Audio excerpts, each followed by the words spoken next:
front door, and something is really, really building with the Phoenix this season. They've won 3 of their last 5 since the FIBA break. They're 3rd on the table right now, and even just in the pre-game reception as the fans welcome the players out onto the court, there's a tone of excitement about the fans of what's going on here with the Phoenix. They need to handle their business tonight. And for the Brisbane Bullets, it's been a tumultuous week. In fact, it's been a tumultuous season, and they've made a coaching change during the week. Stu Lash is out as head coach of Brisbane, a legend of the NBL as he walks straight past us at the commentary test.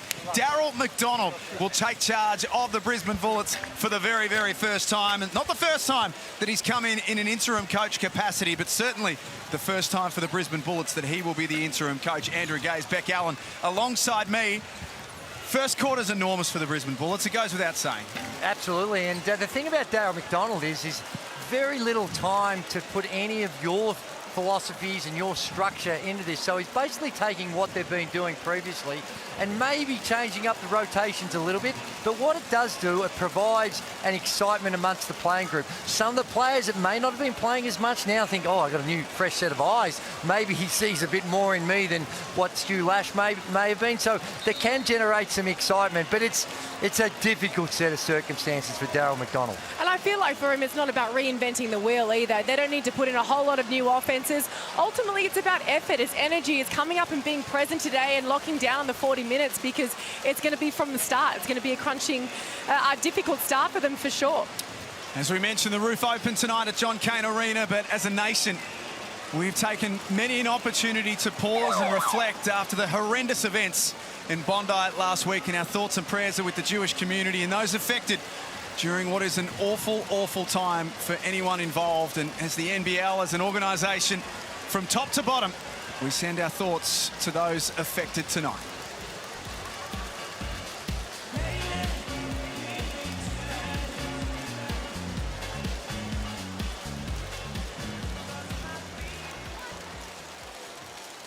After the tragic events at Bondi Beach last Sunday evening, we would like to come together to pay our respects to all those who lost their lives. We offer our deepest condolences to their families, their friends, and the Jewish community. We thank the first responders and members of the community who bravely offered assistance to others at the scene. Today, the South East Melbourne Phoenix and the Brisbane Bullets stand together. We also ask that those here today stand, if able, to pause for a moment's silence.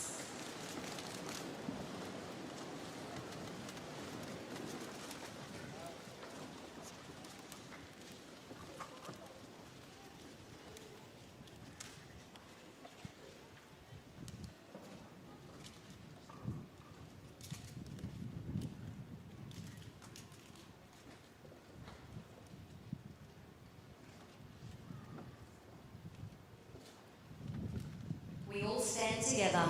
Thank you. After what has been an awful week for this country, hopefully tonight's action can put a smile on their face.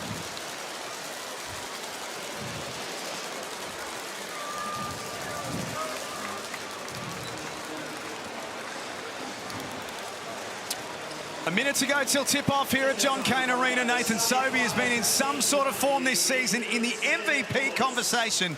He's a big factor in tonight's game. Nathan Sobey is playing a brand of basketball right now that is a winning brand. And one that shows just tremendous talent. Sobey getting busy inside, takes them on, gets it done, draws a foul. 2.5 minutes remaining. Sobey on the run. Got it! Sobey for 3! Really, Sobey tees one up for Ballarat. Good Lord.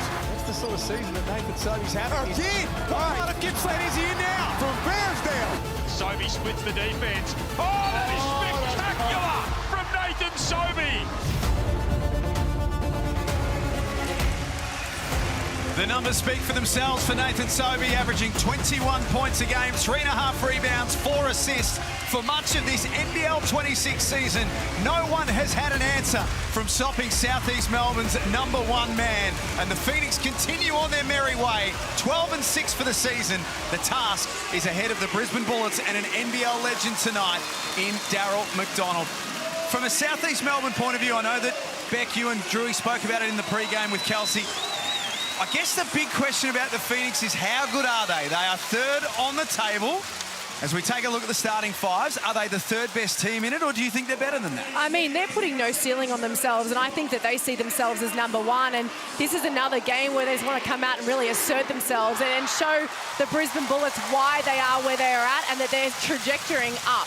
I like the fact that they do something a little bit different. Yeah, everyone plays some D, but they do it in a different way. They're picking up full court. They play at a blistering pace, and they throw up threes a lot. And this starting five right here, Sam McDaniel, we spoke about him and what he has to do. Mitch Norton is another pit bull that can also play some defense.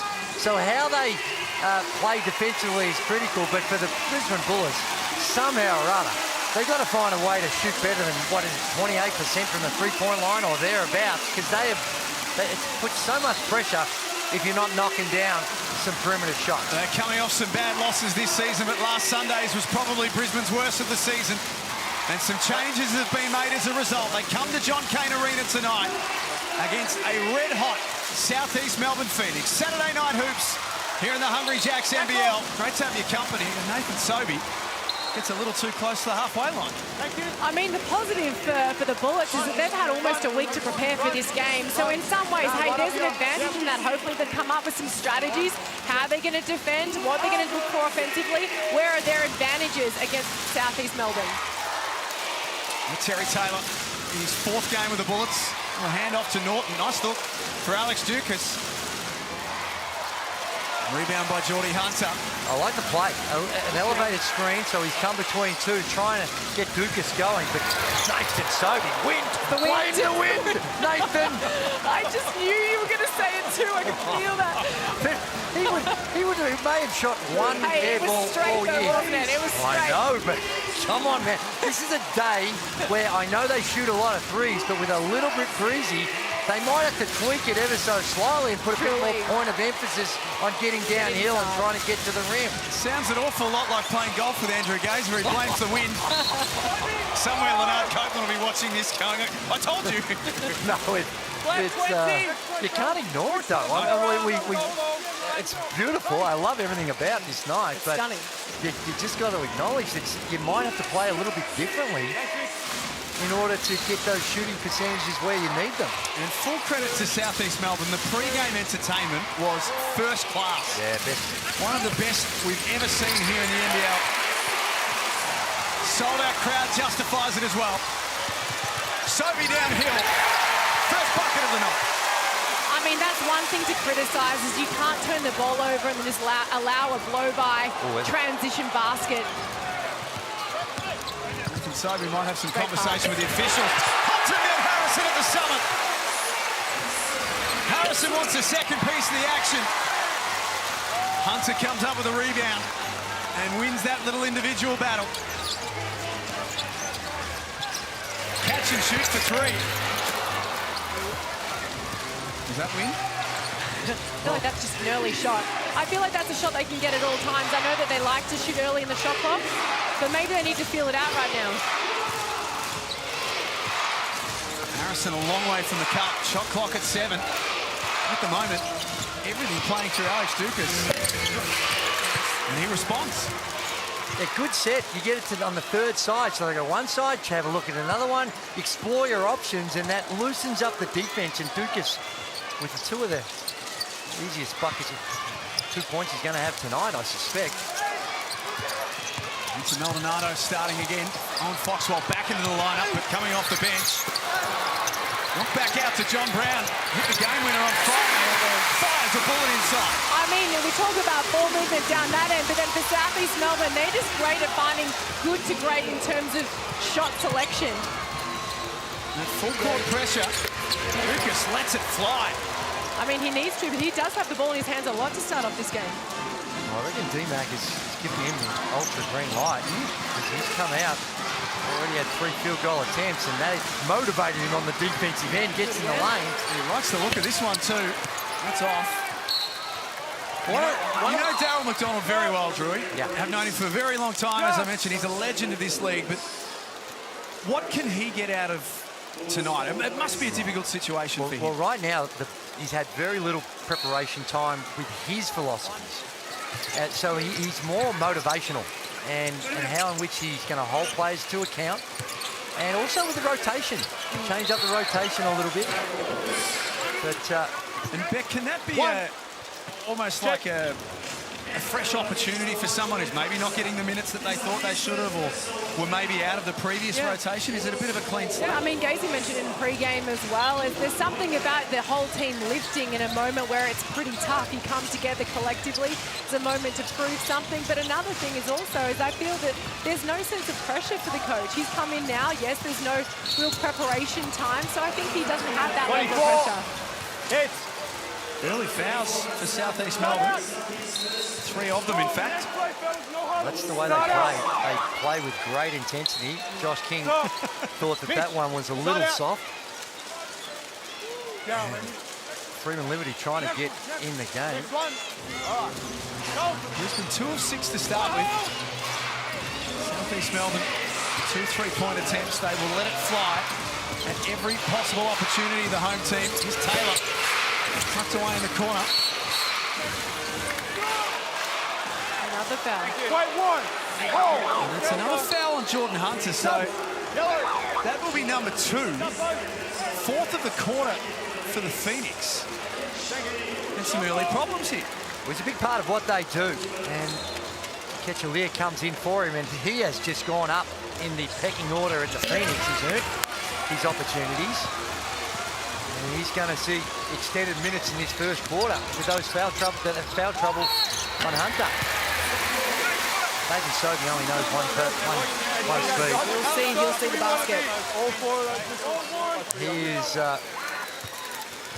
you know where his priority is, that's for sure. And he's done it well. He's a scorer, and he can score in so many different ways. I think one of the things that is good is for the Phoenix is where's Owundu? He is slowly finding his feet and becoming a big part of what they do. He can shoot it. He's long on the defensive end. Fits the bill well for Josh King. He's been there's a few that sort of thought, how good is this guy going to be? But I think he's got really big upside. 226 NBA games. He just does enough of everything, doesn't he? That's right, versatility. Yeah. You can see his length as well. He goes up the O boards. That's a really important part of who they are. 11 points, 4 rebounds. He's plus 56 for the season in his short time here, so he has made a positive impact for South East Melbourne. Tyrell Harrison will hand off to Tane Murray. Another of these youngsters looking for extended opportunity. McDaniel, little floater. It's his own rebound. And foul. It drops. I mean, the possession game is going to be so important for them as well. They want to try and get up as many attempts as they can, and to go up the O boards is definitely one way to do that. Well, for 22 seconds, they did exactly what you'd want on a defensive end. They weren't able to come up with the boards. But the ball pressure right now is really noticeable with the Phoenix and the Sydney Kings are the standouts as far as ball pressure and the way in which they're so disruptive in full court on the defensive end. Nato slicing and dicing. Great look for Owundu. Steps into that 3 and shot it like he meant it. That's a confident shot, but it's again the good to great. They just move the ball so well. It's a really unselfish brand of basketball that they play. Nato knocks that out of play. Here's another look, just that ball movement, Drewy, that Beck was talking about. Yeah, Maldonado, that's what he does well. He hasn't shot it all that well, but he's a good distributor. He can find people.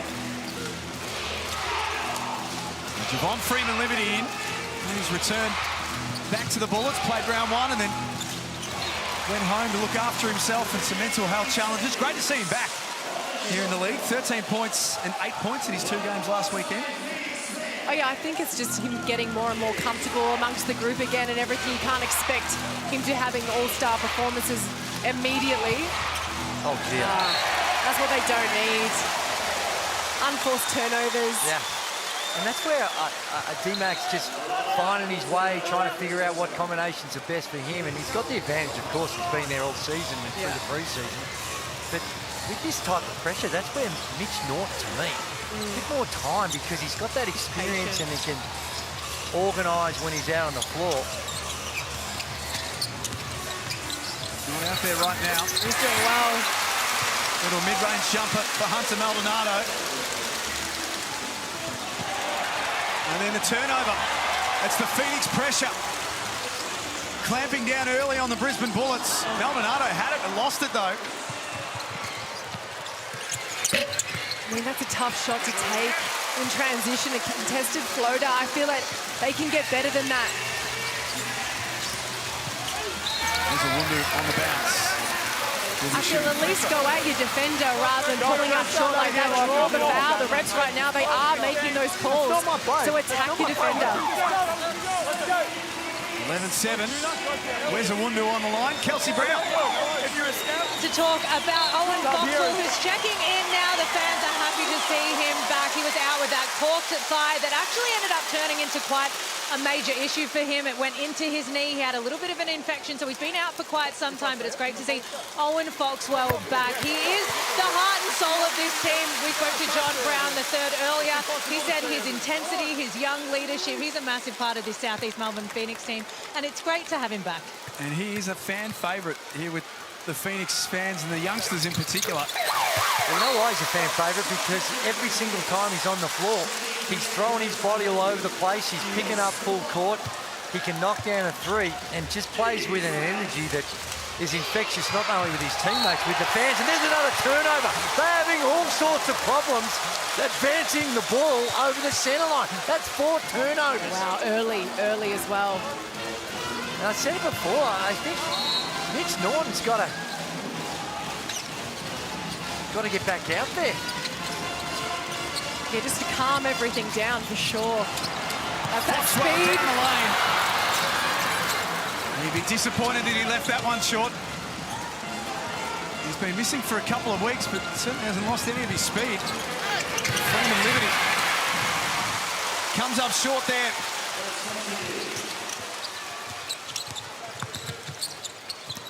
Oh. There's a few turnovers in this game so far. Bounces off the chest of John Brown. Here's Freeman Liberty, checks the feed. Jump shot doesn't go. Offensive rebound, Jacob Holt. Gosh.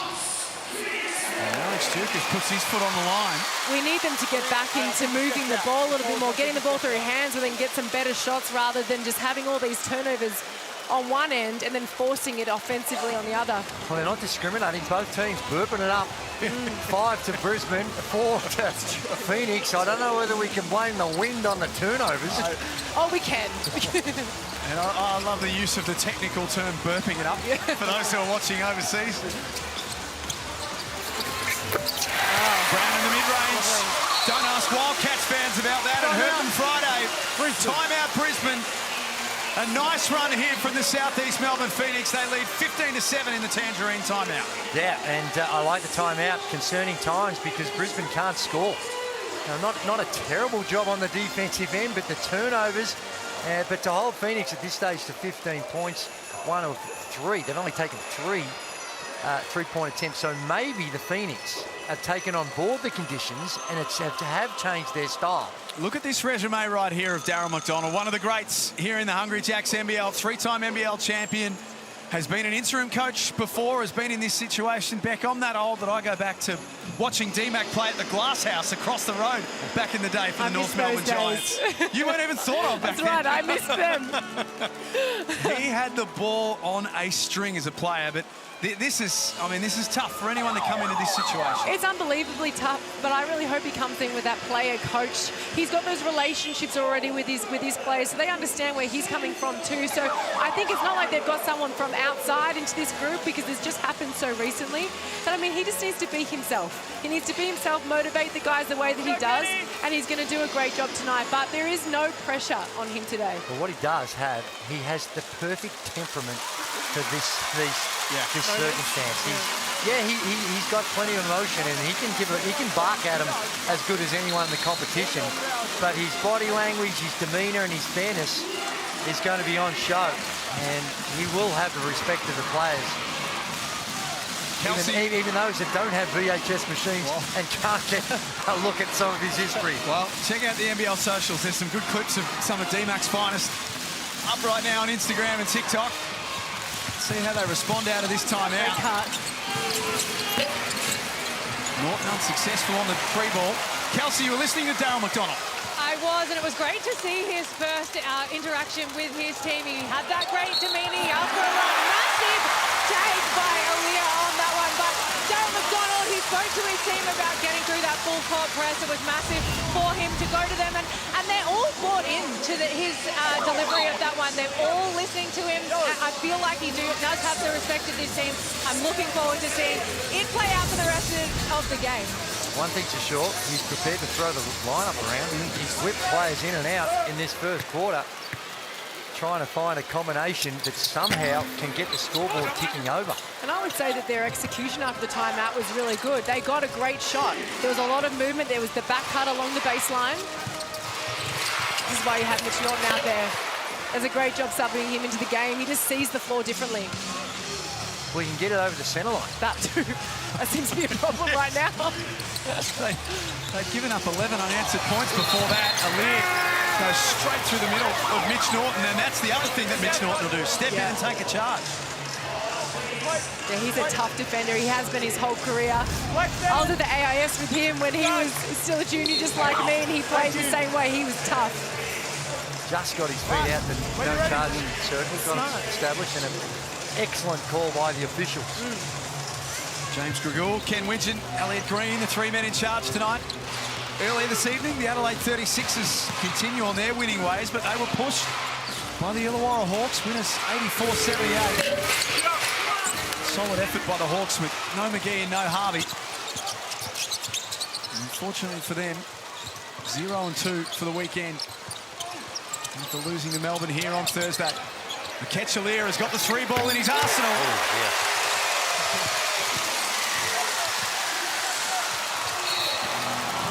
20-9 is South East Melbourne's lead. And they are over the limit for the quarter.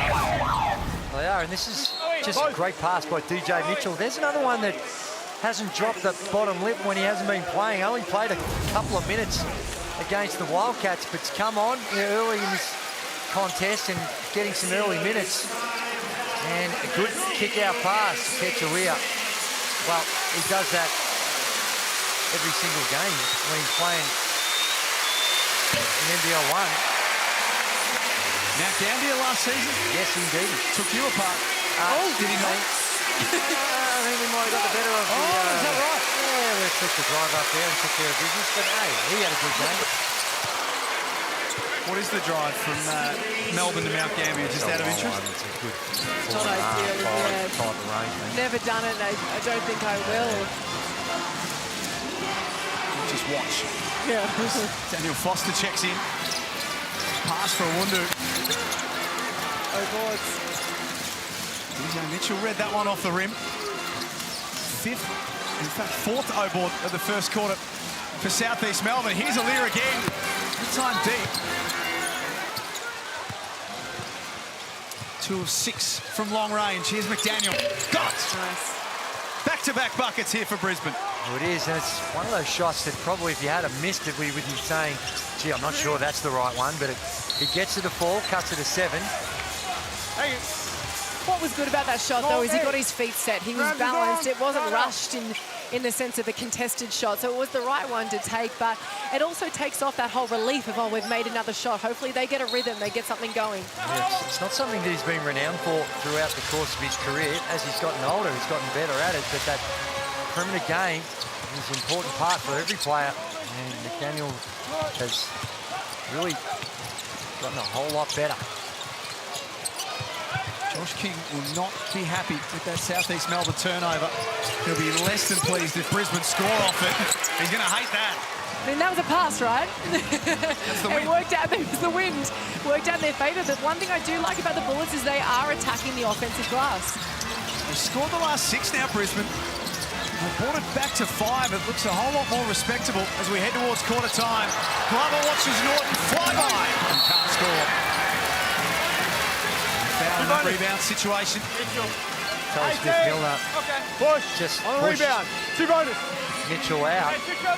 Nothing subtle about it either. There you see a wide open one.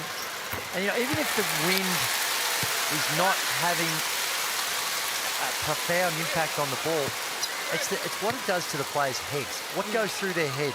You see Angus Glover out there. He's making that shot 9 times out of 10 when he's that wide open. You could see that the fans all thought that was going in too. But every time you start to second guess yourself, oh, do I need to go a little bit more to the left? Another turnover. Awundu with a full head of steam. Offensive foul. I mean, a loopy pass is just never a good idea. But they've been lucky because a lot of these turnovers have happened in the backcourt. And usually that means an easy scoring opportunity. Now, that was a good recovery, forced the turnover the other way with the charging foul.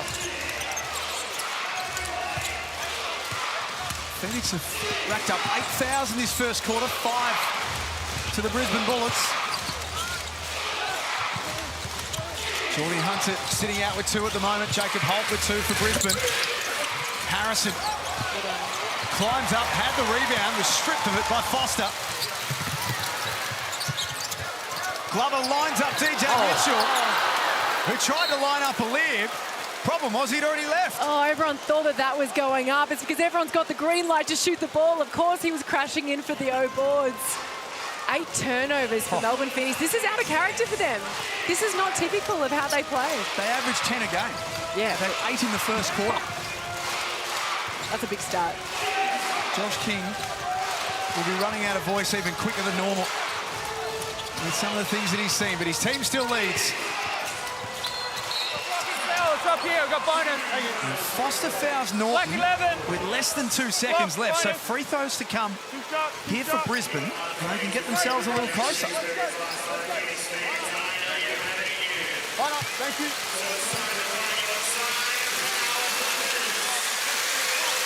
With the situation the way it is, Drewy, and with Brisbane and what's gone on, Mitch Norton averages 21 minutes a game.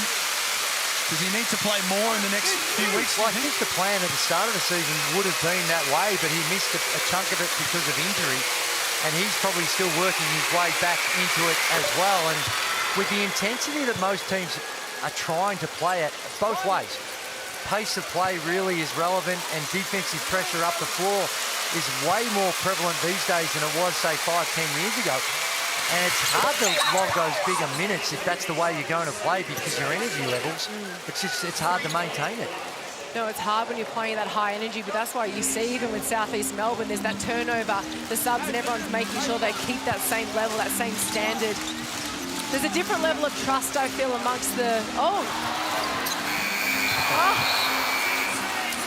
Quarter time at John Cain Arena. It hasn't been the prettiest quarter for the Southeast Melbourne Phoenix, but they lead 22-17. The roof's open on a beautiful Saturday night in Melbourne. This is the Hungry Jacks NBL.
We've got the roof open here at John Cain Arena. Southeast Melbourne Phoenix host the Brisbane Bullets, and it's 22-17 to start this second quarter.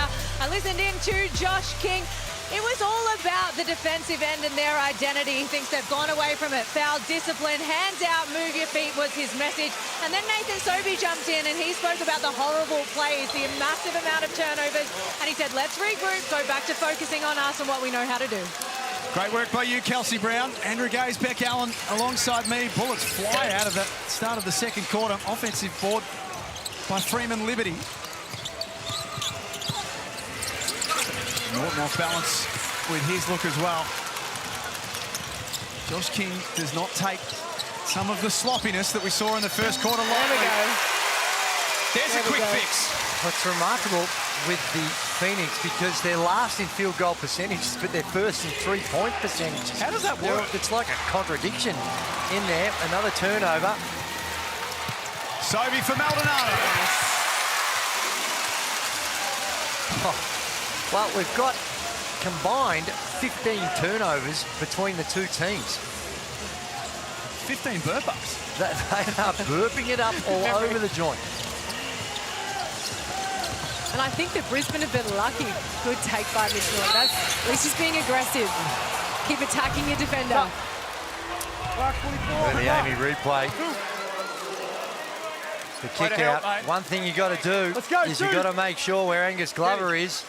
The defensive transition has been found wanting. Now, it's hard when you're turning it over so much, but the defensive transition and the urgency, and also understanding where your priorities got to be.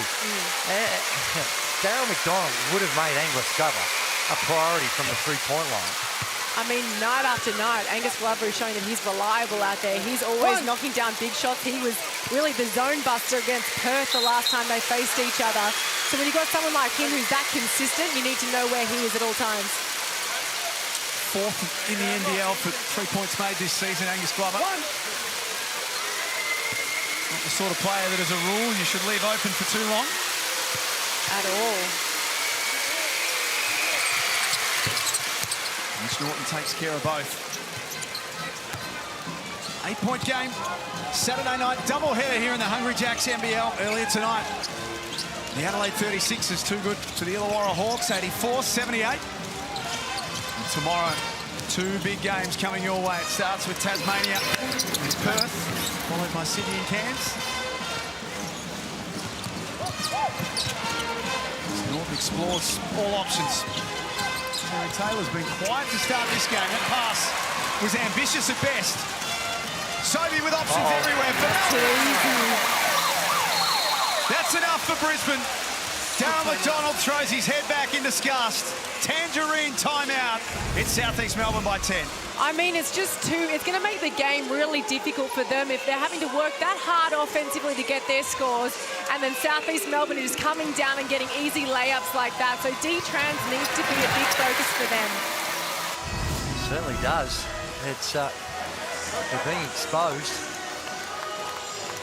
And sometimes it's just energy. Now, talk a lot about the turnovers, but find a way to get back. You know who doesn't turn it over? The Harlem Globetrotters. No, sir. They never turn it over. No. For 100 years, Drew, they don't burp it up. No, it's just pure class. That's right. And their Oppo, they need a bit of work. No, their Oppo, the Generals, they suck. Let's be honest, they're no good. Well, you know, Australia has a connection with the opposition. Back in the early 70s, the great Ray Tomlinson, Olympian, he actually joined the Harlem Globetrotters, but not with the Globetrotters. He was actually part of the Washington Generals as they did a world tour. Am I right in saying, and I hope I've got this right, that our great mate, the late, great Corey Homicide Williams, did he do a little bit of Washington General stuff back in the day as well? I don't know about that at all, specifically. Yes, he did. Actually, the Generals. I think he might have been with the Generals. But I don't think it was the Globetrotters. No, it's done.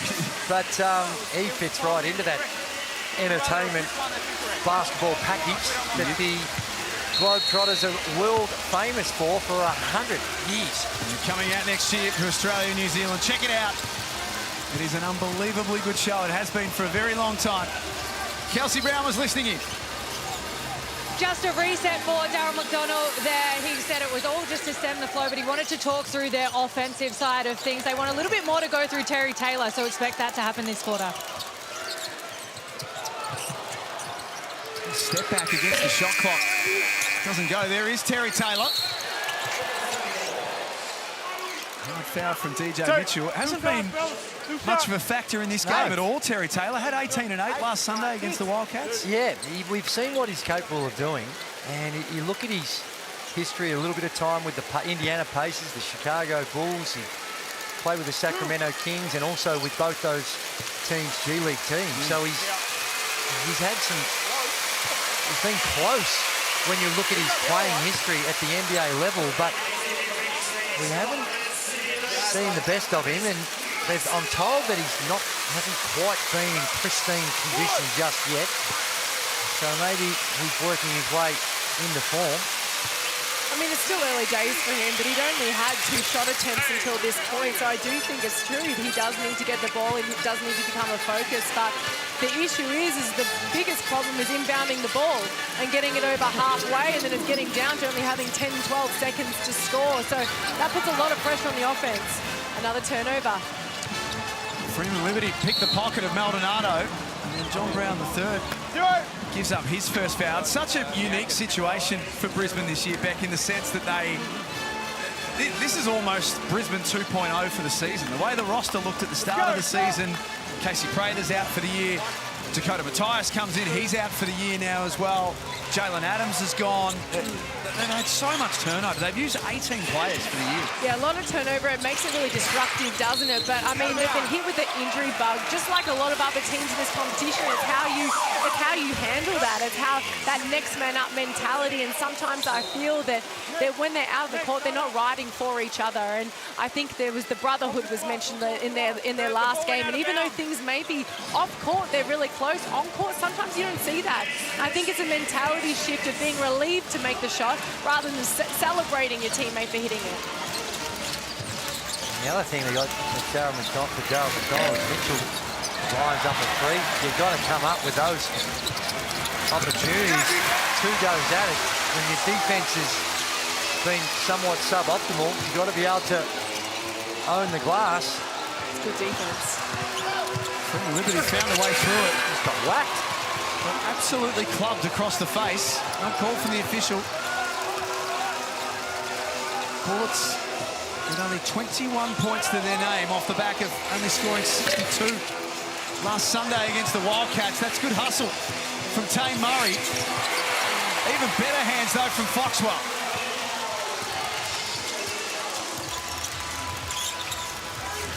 You can see the offensive rebounds there, 10 in the game so far for Brisbane. Mitchell gets to a nice spot, and that jumps out. And Tane Murray had John Brown in an arm lock. Well, getting back to the challenges of the Brisbane Bullets and Darryl McDonald as he tries to put his mark on this team. Very little practice time over the next couple of weeks. They got 6 games in 15 days. Wow. So very little time because you're going to spend those off days in recovery. So he's going to have to rely on video a lot. Or he's got to go to the high performance manager and, hey, pack the GPS monitors away for the next couple of weeks. We're not doing well. We're going to get out, I'm sorry, but we're going to have to spend a bit more time on the floor because of the circumstances we find ourselves. No load management in your eyes. That's got to go. Sobe scores, points are good. Ron McCallum, he's pumped up. You just get a sense of the floodgates. It just got a feeling like right now, I know it's early, still 6.5 minutes to go in the second, but you just feel like this game is on the balance that it could get away from Brisbane. And for Nathan Sobe, he always just has a little extra juice in the legs when he plays against the Brisbane Bullets. It was a... Surely he's moved on from that. I don't know. People, players keep it in the back of their mind. They might say that they don't, but some can hold grudges. But also, I feel like he's had that chip in every game. I think he approaches every game with that same mentality, like he's got something to prove. 7 points. Oh, my goodness. He's plus 19. Problematic. Brisbane just give it straight back, and Foxwell says, thank you very much. This is... You need to have sort of the conversations you might have with your under-14s about how you're going to get advanced to basketball. Yeah. Here come the Phoenix again. Foxwell in the mid-range this time. Misses out, but even that was too easy. They're now shooting the ball at 50% from the field, Southeast Melbourne. 36 from beyond the arc, 87 from the free throw line. I mean, even in the open court, I feel that the Bullets just need to set an early on-ball screen just to free up Mitch Norton so he can just start an offense rather than making him change direction multiple times before he hits half court. It's just making the game really tough. Or just put him in the head. I don't even need to screen, because a screen they're trapping and double teaming. Just put him one out and say, hey, get the ball up the floor for us. And let's get into something.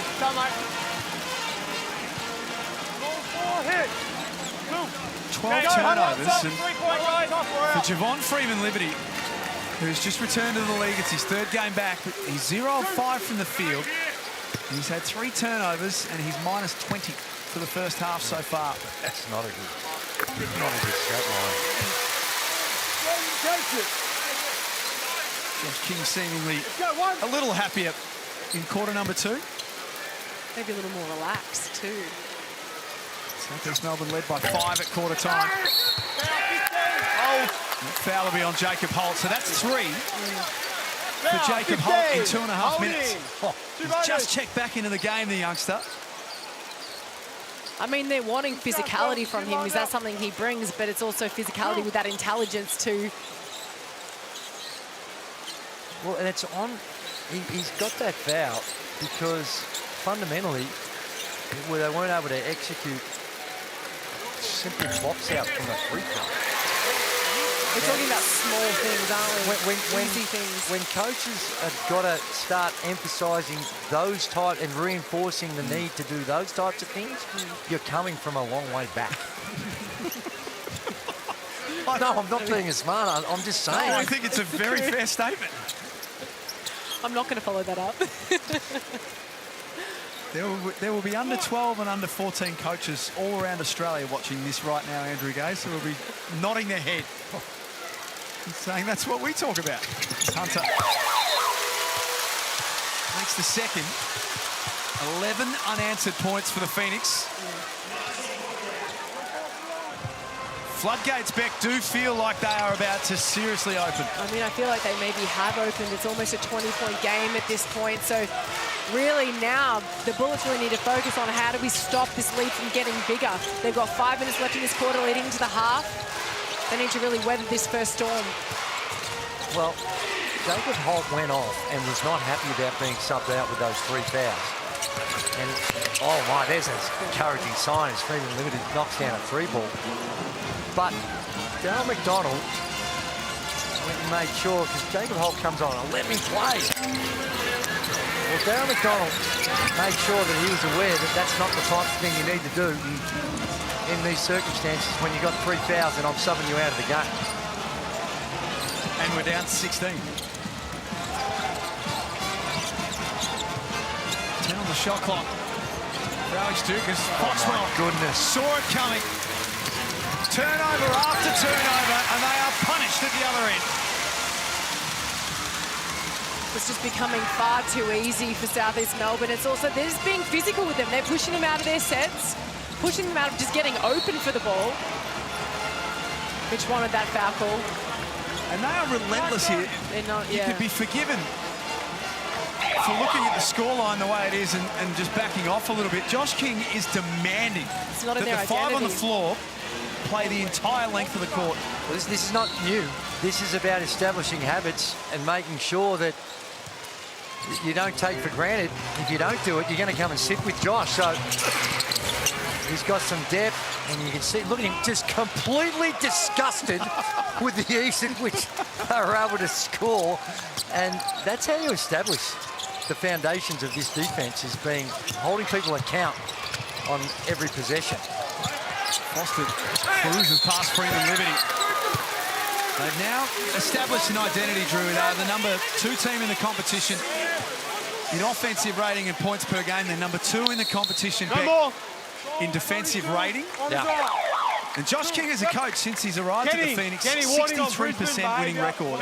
They're good numbers. Yeah, they're good numbers. And you just see that it's consistent every single night. You see it's also in practice as well. This isn't just for show for the game. You see in practice, he's up. He's got that energy and he's expecting the most from all of his players. Yeah. He's had some great tools to work with, but when you look at a player like you see here at the free throw line, Daniel Foster, and the opportunities that he is getting. Ketchalier hardly played. He's providing more opportunities, and there's a technical foul. Terry Taylor got a behaviour warning, kept going, and Ken Widgeon said that's enough. And then Mitch Norton, as one of the leaders of the group, went straight to Terry Taylor and said, this is not what we need. And now Daryl McDonald trying to set some standards of his own. This is where you're seeing frustrations right now, aren't you? You're seeing frustrations from players as they're coming off whilst they're on the court pointing the blame. That's really a cancer amongst a team where they need to make sure that they don't do that. You can't start pointing your hand at the person next to you. Well, one of the most common used words, and I think sometimes it can be misused, is culture. But if you're going to use it, part of your culture is the way in which you behave, your body language.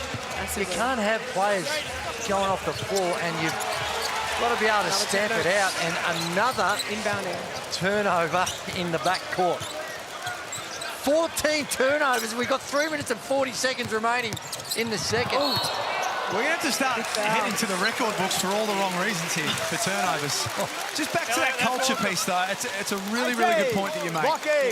And based purely off what we're seeing and what we've seen across the season, would it be fair to say that Brisbane's culture looks like it's absolutely shot to bits? Well, when you see it, I've seen most of their games, and you watch it, and I think that they've done their best with difficult circumstances. But when I'm up close and I see players and the way their body language is when they go onto the bench, yeah, it's tough. Yeah, you're getting your butt smacked here, all right? But successful teams don't behave like that. Champions don't do that. Yeah.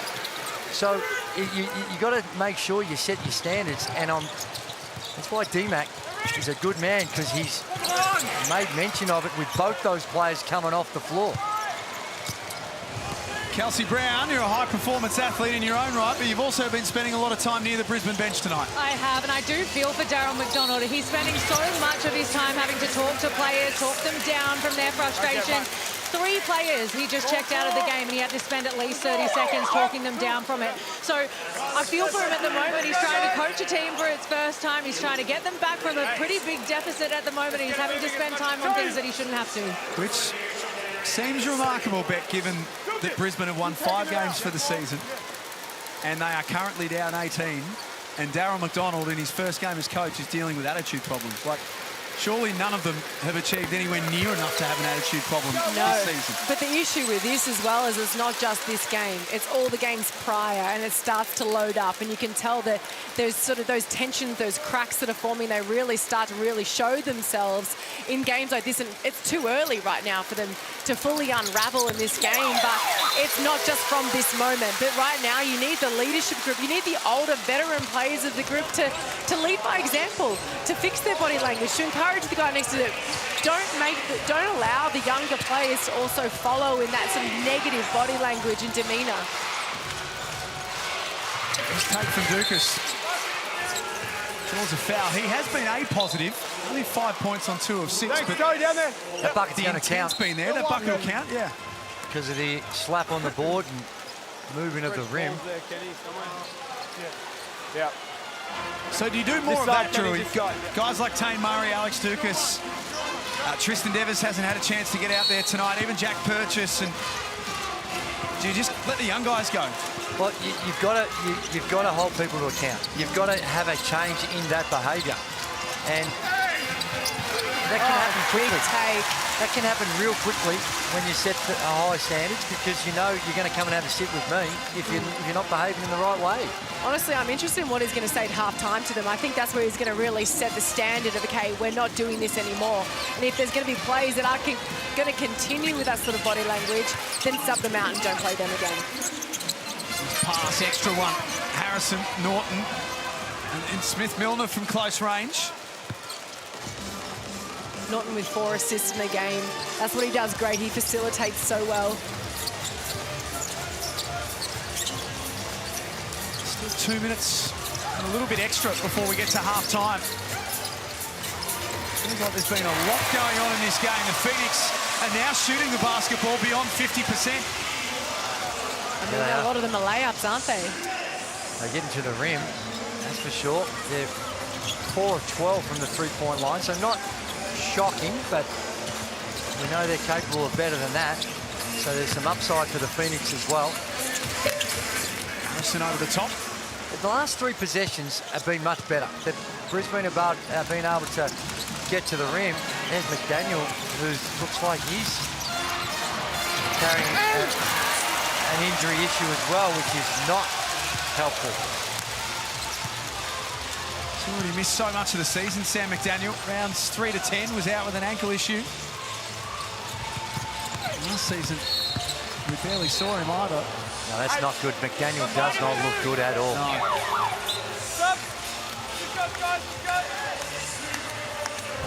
He'll come out. Javon Freeman-Liberty back in. Let's see if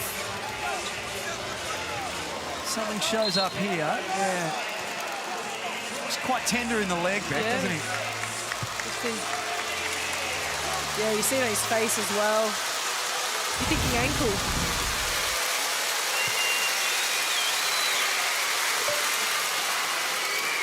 First one goes down to Torrey Smith-Milner. Phoenix have won 3 of the 5 games since the FIBA break. Harrison's fouled with an extra to come. They could do a lot worse than make Tyrell Harrison a priority in the second half. He's having an exceptional season. Almost 17 points a game, 10 boards. Outstanding numbers. And it's good touch around the rim. And you're right, trying to play through him because he can pass. He can pass in traffic. They're going to send some double teams, but with that size, he can go over the top.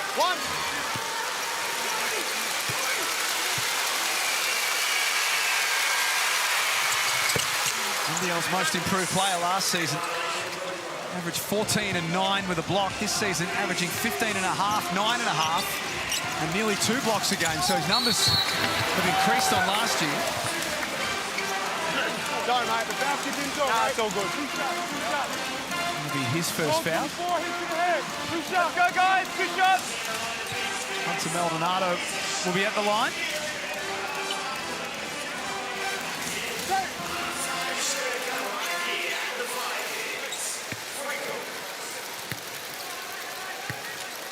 Mentioned that game on Thursday. The Phoenix beat the Wildcats.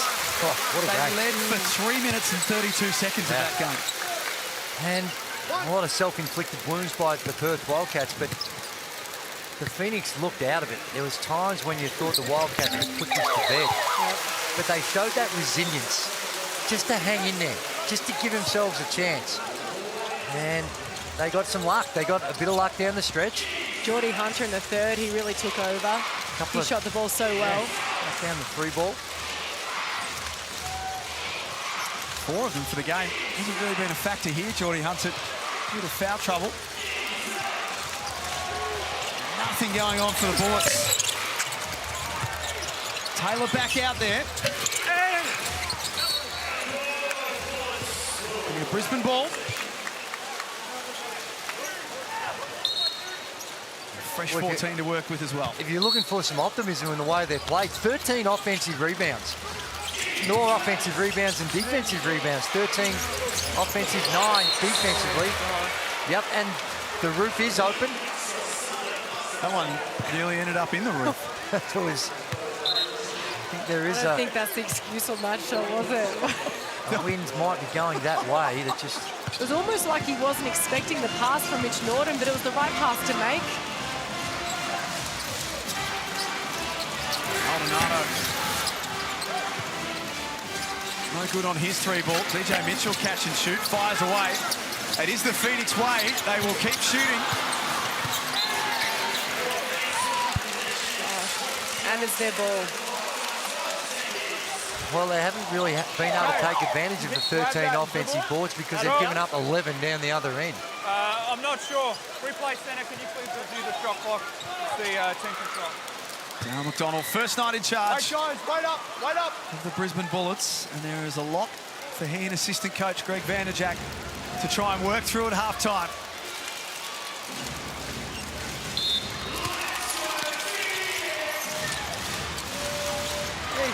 Phoenix from the baseline. Oh, a great pass from Maldonado.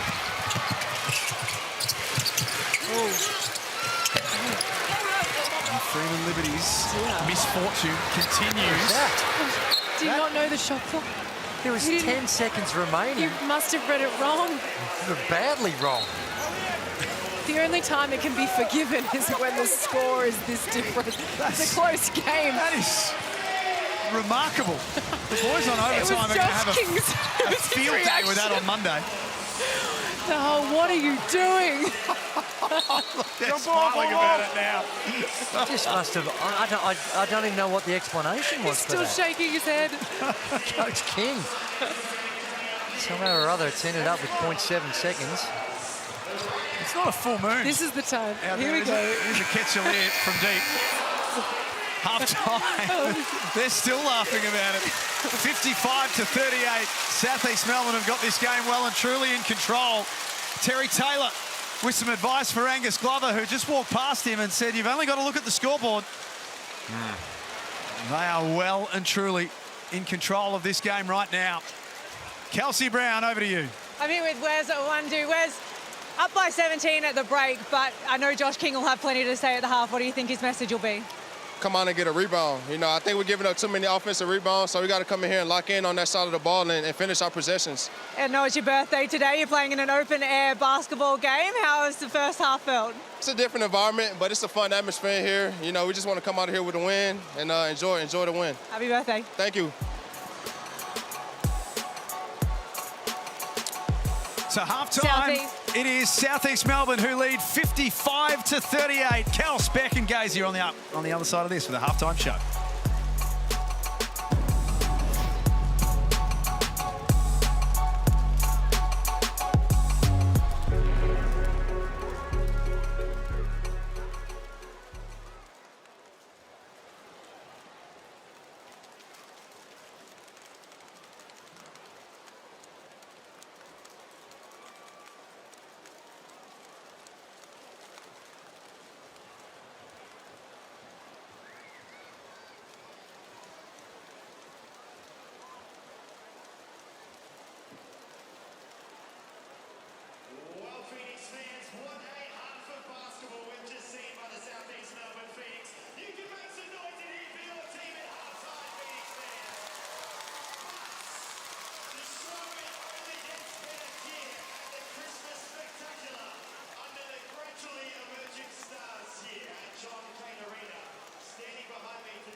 It's a Christmas spectacular here at John Cain Arena, and look at that view. The roof is open. It is a sold-out Southeast Melbourne Phoenix crowd, and the Southeast Melbourne Phoenix, well, they put on an absolute show to start this one.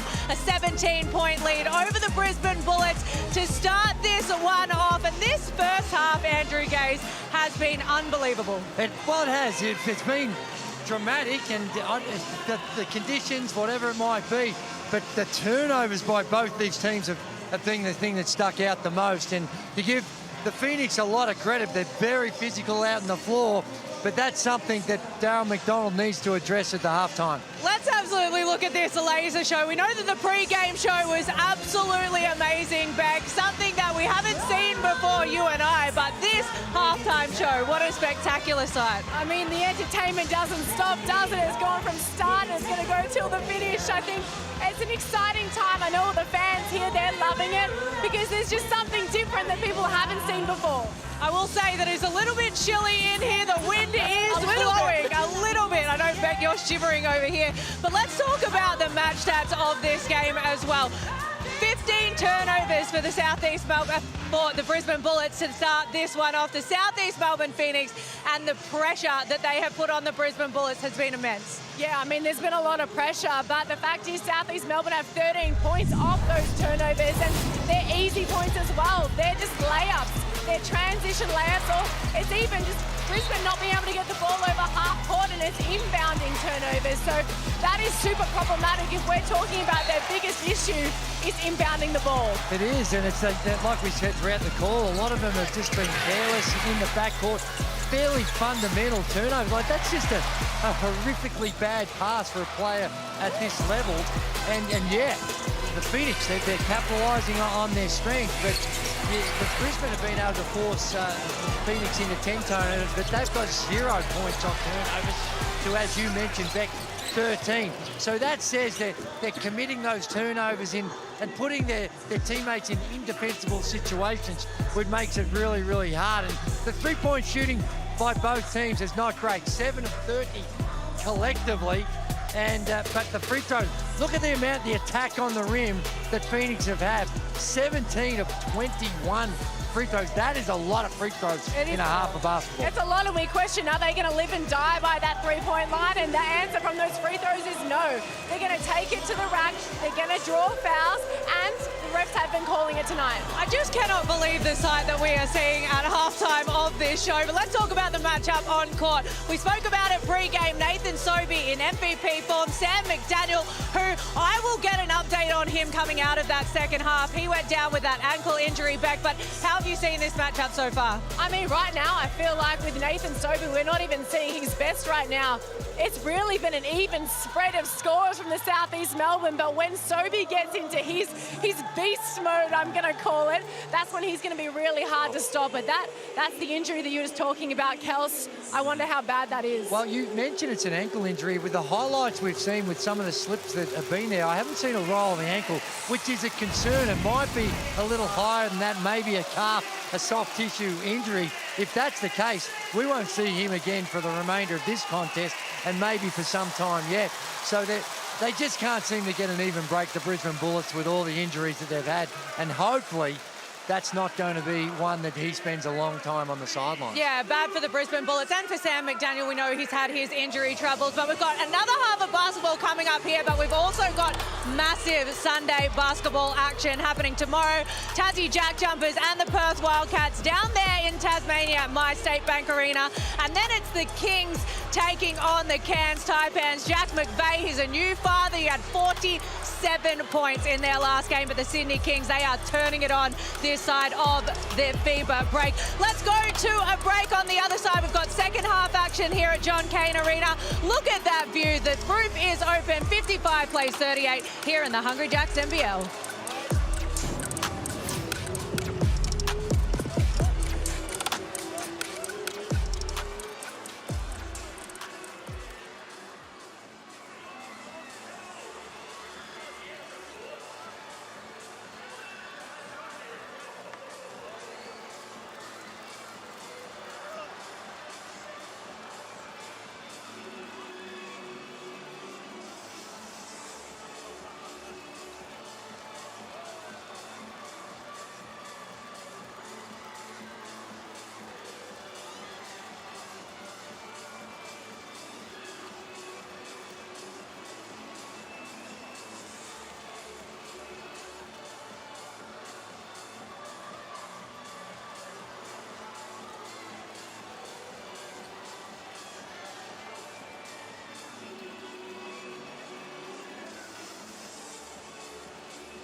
a little bit chilly down here at ground level, but 55 plays to 38. The Southeast Melbourne Phoenix put on an absolute show to begin this first half. Andrew Gaze, 15 turnovers for the Brisbane Bullets. That is not what you want. No, it's certainly not, and things just got a little worse as we saw Sam McDaniel come out, and he's not going to see any more action in this game here. And well, it's an open-air game, something different, but a little bit of history from my man, Statman. Darren McDonald, who's now coaching here for the Bullets, was the first ever player to score in an NBL open-air game. And then in the second open-air game, first ever to drop 10 assists in an open-air game. So D-Mac, who grew up in the streets playing street ball in New York, was used to the open-air environment. You said, this is where I thrive. Well, he hoped every game was open air. What was he like to play against, Darren McDonald? It was a nightmare because you just didn't know where things were going. Your normal defensive fundamentals, he'd be able to find people where other people couldn't find them.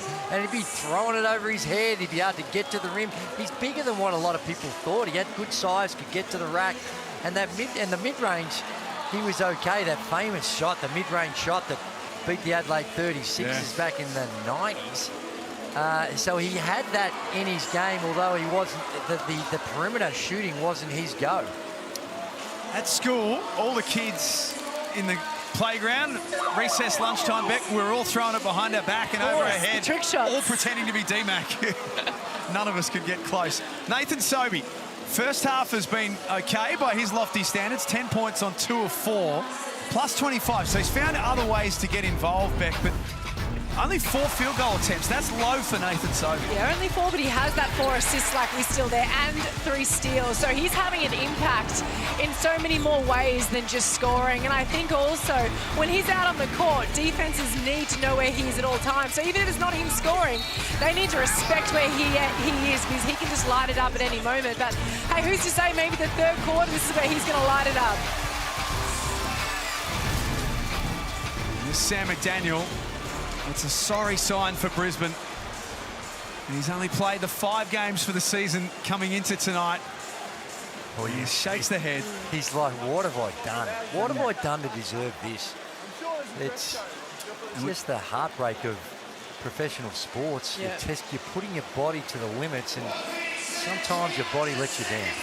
And we shouldn't forget only 1 game last season because of a shoulder injury as well. So All right, we're going to go straight away. we just haven't seen Sam McDaniel for nearly 2 years now. Championship winner, 2021 with Melbourne United. Here's the challenge of inbounding the ball. Let's see what's been said at halftime. Oh. He's just playing with him. Freeman, Liberty, Dukas, Norton, Harrison, Taylor out there for Brisbane. Brown the third, Hunter, Sobey, Maldonado and Awundu. To Southeast Melbourne. It's a nice play to start the third quarter. It's a great set. They went through some hands. They had some cutting action. They explore their options early on, and then defense loosens up and they get to the rim.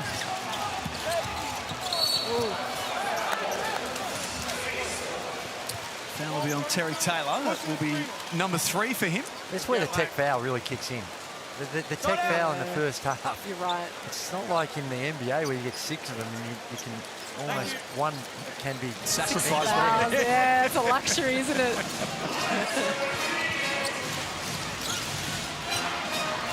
Andrew Gaze, Beck Allen in commentary, Kelsey Brown courtside.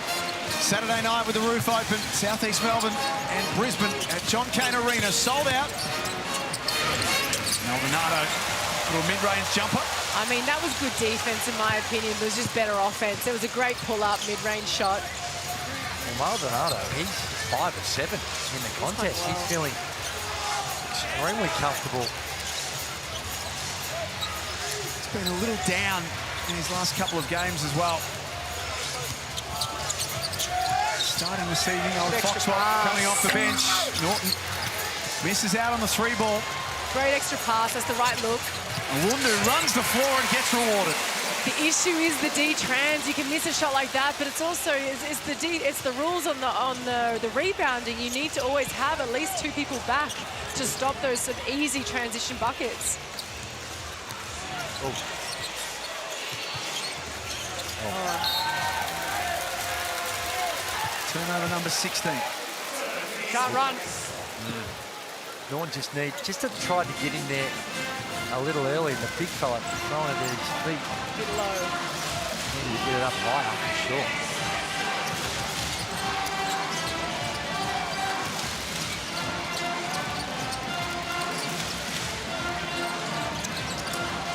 Hunter backs in. Late shot clock. Happy just to bank it home.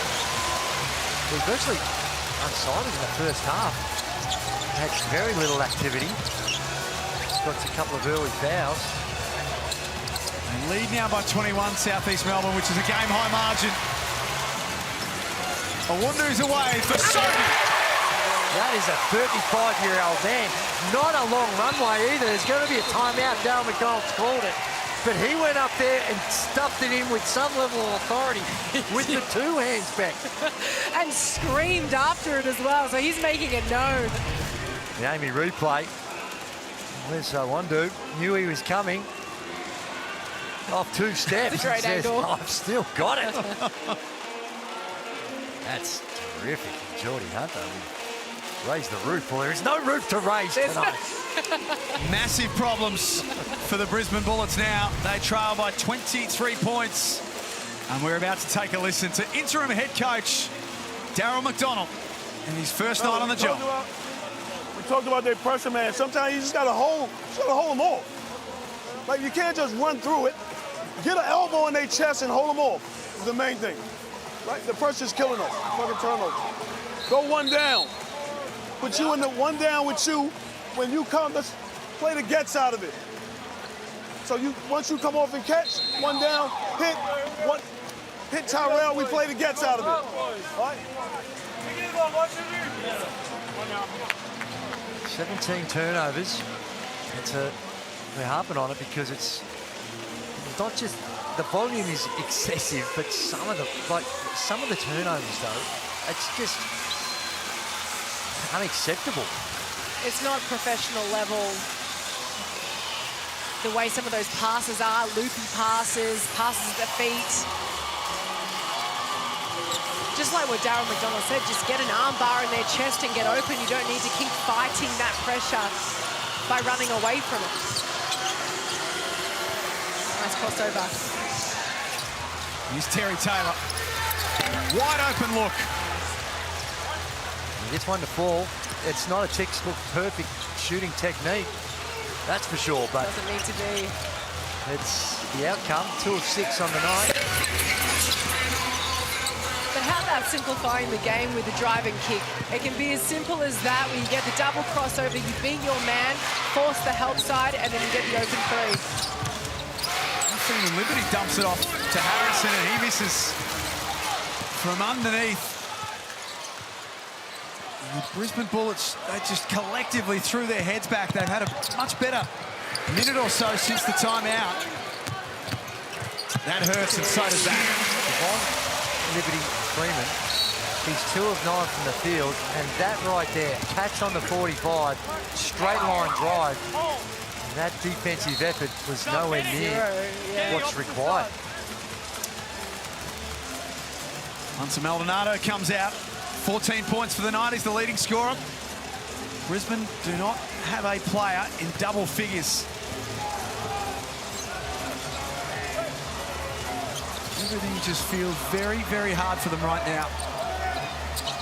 Well, they're starting their offense at 11 seconds on the shot clock, and that just makes it really tough. Norton had no other option but to shoot himself, and then the shot clock beats Tyrell Harrison. And I think the pictures tell the story.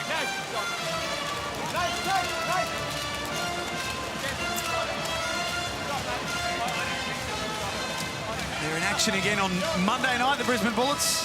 They host the New Zealand Breakers. And it doesn't get any easier.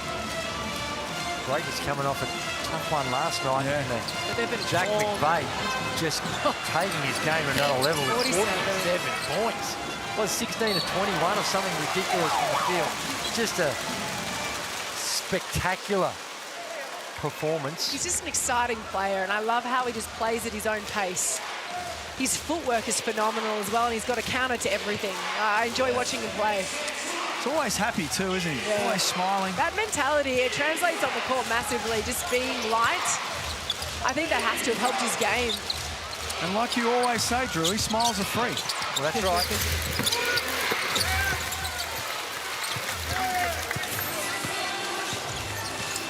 12 points for Nathan Sobey. Awundu, baseline. Rips through Brisbane and jams it. This is looking defeated, isn't it?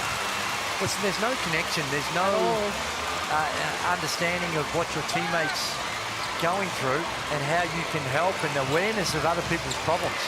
It's all individual now. I've got my man and I'm looking at him, but I'm not seeing the whole floor. No weak side help. Yeah.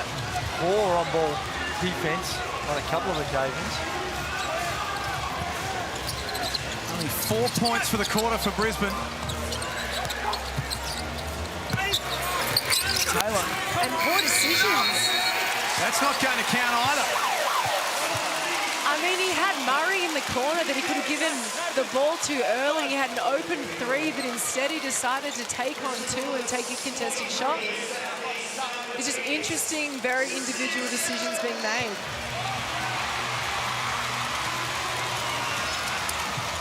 Phoenix fans are having a lot of fun tonight. It's their Christmas extravaganza. And they are seeing their team do a number on the Brisbane Bullets. John Brown adds 2 more. The lead is 26 now. The thing I love about John Brown, and obviously his defense is his calling card, but you don't need to run plays for him. He's not going to get upset if he's only taking a couple of shots. He plays and does so many good things right across the floor. His personality just seems like the perfect fit for that group too, doesn't it? He's a hard worker, but he gets the crowd involved. He's hyped for his teammates. Everyone needs that in the locker room. And unafraid of the big moment, as we saw against the Wildcats a couple of nights ago. Huge free throw, then a huge mid-range jumper to get the win.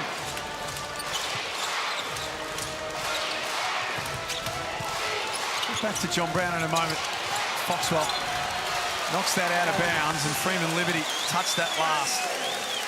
I think he's playing well with his chest. Oh, look out for that. I think he's doing good so far, but I'll look for it. Okay, here you go. That's 19 turnovers. Make that 20 now. Brisbane trailing by 26 points here at John Cain Arena.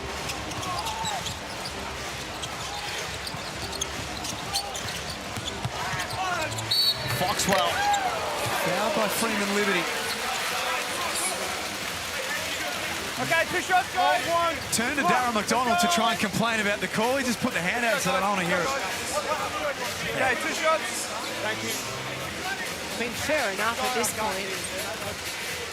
They're really aggressive defensively. Yep. And they foul a lot. If you start calling it, they stop doing it. You keep letting them, if you don't call it, they just keep doing it. I'd say first half we had a lot of fouls, and this quarter's been good. So we got almost double. Okay. They shot 21 free throws. Half time it was 15 off. That's right. We didn't shoot though. They shot. You know what Daryl's talking about? Yeah, he's complaining because 21 free throws in a half is a lot of free throws, but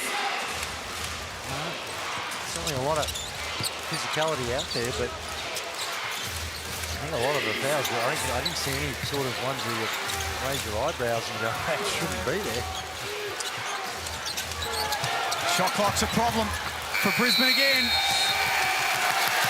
Look at the way the Phoenix Beck is celebrating every defensive win. They're 27 points up, and they celebrate every stop as if there's a point the difference. And it's not just the 5 on the court, it's the bench as well. You can just see that they're a really tight unit.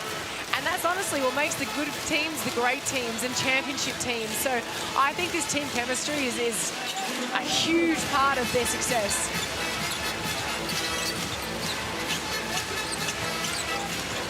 They are not going to cruise to victory here. They are trying to disintegrate Brisbane physically, mentally, emotionally, spiritually, and any other means.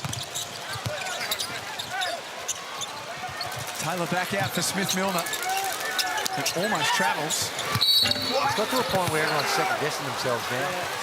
Kelly Smith-Milner, that's why he's there. He's a stretch four that can knock down a shot, but he's second-guessing himself on the shot and passes it up. And it's hard, but in these types of circumstances, with the defense that Phoenix are playing, more man and ball movement to loosen things up before you get to the penetration. Yep. Now that's easier said than done because they do a great job of getting in the lanes, but if you spread, then you can pick them off with some back cuts and find ways to counter what they're doing on defense. But we haven't seen any of it. Any counter, or we've seen very little of that ball movement. But go back to the very first play of the half, when it went from 2 or 3 sides, some zoom action. That's how they started the game as well. The first maybe 3 offenses is like that. Able to create a pretty good scoring opportunity. You may not make it, but you're going to get, might help stop having 21 turnovers. Oh, it's on here. It's moving straight. Zero. Moving. John Brown called for a moving screen. It was an off-the-ball moving screen. Yeah. Oh, he's going to challenge. They're going to challenge. Run out. He waited until the very last second, Josh King, and got the advice from his video team that said we should look at this. Yeah, it's so hard because there's contact now. Did he shuffle his feet just a little bit? And technically, it might be there, even though you'd prefer it not to be called. Have a look. See at the top of the screen. Yeah, he's moving across. You can't do that. That's a block. I think Josh might have got some bad advice there. He shuffled his feet right here. See, now watch. He steps over. He's a moving screen. Now, again, I'd be critical of Holt. There's no help there. Who's guarding the screener? Whoever's guarding the screener on that cut's got to provide some sort of help anyway. Now, they got bailed out because of the offensive foul. Yeah. Well, actually, it's not as obvious from that angle, actually. I just think with how the game's been officiated that's really a no call. Well, there you go. Coach's challenge yeah, successful. From the baseline angle, it looked a whole lot different. Yeah. But to see the official was on the sideline. Yeah. Well, Adam Gibson, their assistant coach, looked at us. I sort of nodded my head a little bit as if to say to be unsuccessful. And that's because you told me it was going to be unsuccessful. From that angle. So I shouldn't listen to you. Now, in fairness, Josh, from the outside angle, there did look like there was that shuffling in the feet, but it's the baseline angle that cleared it all up. I'm just all confused now. If I can't trust Andrew Gaze, then who can I trust in life? The world's hard enough as it is. He's led us astray. Now, the backbone of my life, and now I can't trust him all of a sudden. No, you can trust me. I need to get. Perhaps I went a little early with all the angles. Oh, no. Freeman Liberty throws up nothing but fresh, open Melbourne air. Is that the... He's 2 of 11, 1 of 5 from threes. That's a shot you take when you're confident, right? When you're feeling good about yourself. Still a bit more time. Try and get downhill. Explore other options before you accept that. Nice pass from Sobey. Glover was there waiting for it. It's the same play, and it's exactly what you said before about there's no help defense, especially on that back screen. You can't expect that help from the side to get back to his. This time Smith-Milner doesn't pass it up. Strong rebound by Jacob Holt. Thank you, Chuck. Darryl McDonald will continue to go to the bench and find those who are willing to play the way that he wants. Jack Purchase checking in for the first time tonight. Well, this is about right now, when you're this far down, about looking at different combinations for DMAC, trying to find and get a better understanding of what he wants to do and how in the next game you might look at things a little differently. I mean, that was his first shot of the game, this one from the line. We had those 3 fouls in the first half. He's a big boy, isn't he, Jacob Holt? 6'10". Canadian. Mother holds an Australian passport. A little secret that the Brisbane Bullets kept up their sleeve. Greg Vanderjack knew about it. It's always handy having a passport. It helps a lot. Spent the last 2 years of his college career at Sacramento State, a good school. I guarantee you he did not call bank on that, and he was not trying to go off the bank.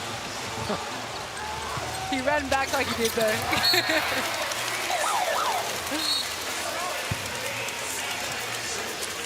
Brown comes out, TJ Mitchell back in. Earlier this evening, 6-point win to the Adelaide 36ers. 84-78 over Illawarra at the Gong. In the Gong, I should say, for those who are keeping score. Sobey dribbles in, draws the foul and gets to the free throw line.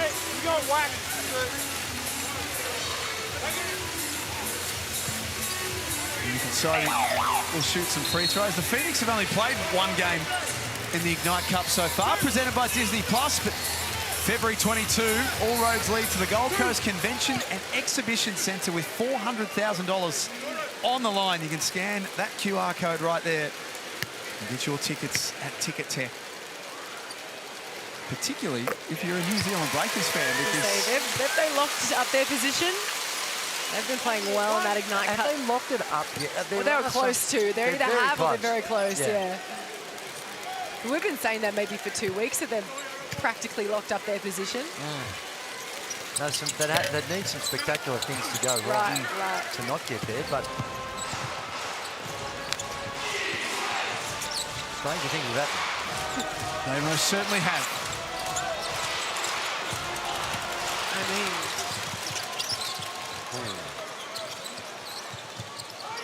I mean, Lear and DJ Mitchell out there together.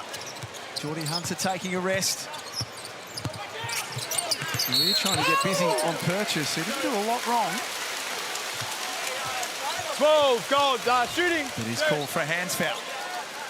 2 shots, get lined up.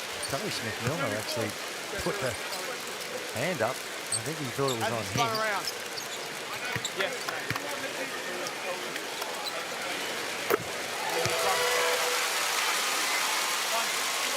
The lead is 27. what was your prediction at the start of the game, Gazy? 12. Yeah, wow. I didn't realise that Brisbane were going to have 23 turnovers in 3/4 of the ball. Oh, there we go.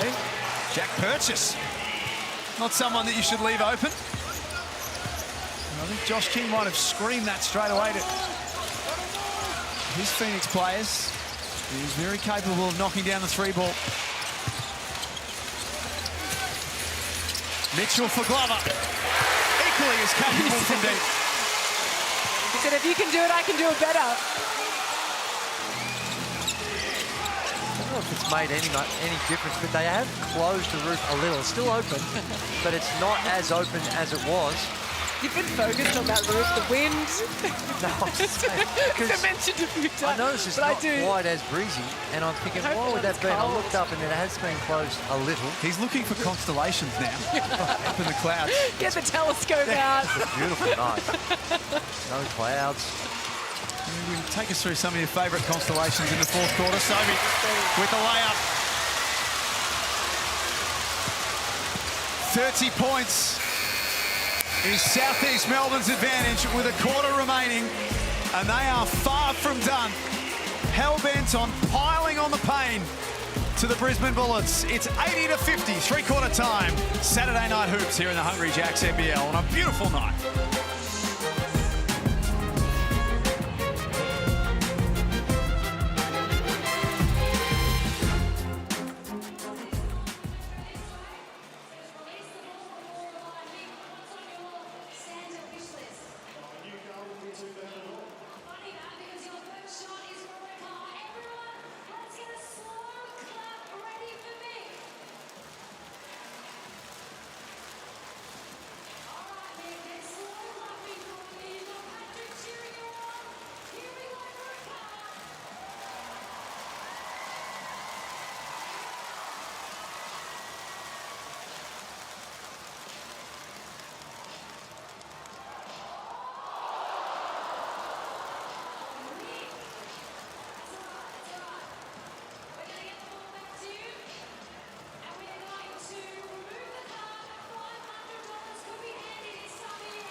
The Southeast Melbourne Phoenix are putting on a show, not just off the court, but on the court as well. 80 plays 50. They lead the Brisbane Bullets by 30. Coming into the final term, and they're doing it by committee. 10 of their players have scored on the court as well. So Southeast Melbourne Phoenix putting together a beautiful game so far. Brisbane Bullets with plenty to do. I listened to Josh King, and he was out for blood. He said whoever is on the court, they want to play hard. That's always his way. Foster sent out of there by Harrison to start the fourth quarter. Harrison called for the foul. Their biggest win of the season. Southeast Melbourne was 40 in round 5. They beat Illawarra 6 times this year. They've won by 20 or more. So when they win, Southeast Melbourne, they are winning big. They do win big, and I mean, I think that they could be on track for that 40. I mean, their third quarter, they had 25 points. I think just defensively, Brisbane need to slow them down. It's relentless. Yeah. There's very few teams that continue to play at this level for such long periods of game. They have very few let-ups. And when they get on top of you and they continue just to pound you on the defensive end, it's hard to get back into it, hard to get some rhythm.